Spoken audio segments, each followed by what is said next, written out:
Mayor হিসেবে ইশরাক হোসেনের শপথের বিষয়টি নির্বাচন কমিশনকেই সুরাহা করতে হবে বলে লিভ টু আপিলের নিষ্পত্তি করেছে আপিল বিভাগ। এ নিয়ে কথা বলছেন তার আইনজীবী। সরাসরি চলে যাচ্ছি সেখানে। ফাইন, নির্বাচন কমিশন যদি বলে যে আমরা নতুন কিছু দেওয়ার নেই, আগের তো আমরা সিদ্ধান্ত দেওয়া আছে, আমরা আপিল করবো না, আমি এটা অ্যাকসেপ্ট করছি। সুতরাং এইটাই যদি নির্বাচন কমিশন বলে দেয়, যদি আবার বলে দেয়, যদি এটা দ্যাট উইল বি এনাফ।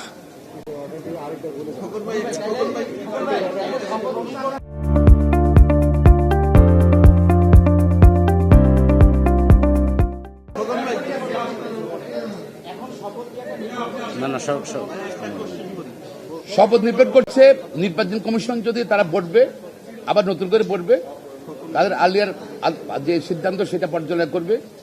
আবার যদি একই রকম সিদ্ধান্ত দেবে যেটা ওনারা বলছে, তাদের নতুন করে কিছু সিদ্ধান্ত দেওয়ার সুযোগ নাই। তাইলে কিলো একই কথা যদি বলে, যদি সরকারের অব্লিগেশন চলে যাবে তাকে শপথ গ্রহণের জন্য। একটি শেষ প্রশ্ন, আপিল বিভাগ আজকে ইসির স্বাধীনতা প্রয়োগের ক্ষেত্রে হতাশা প্রকাশ করেছেন।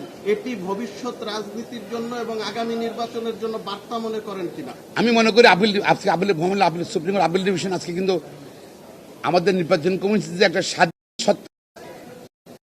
নির্বাচনের মাধ্যমে আবার এটা রিসেট করলেন, কিছু দেখি না। বরঞ্চ নির্বাচন দায়িত্ব এবং স্বাধীনতা এটা দিয়েছে।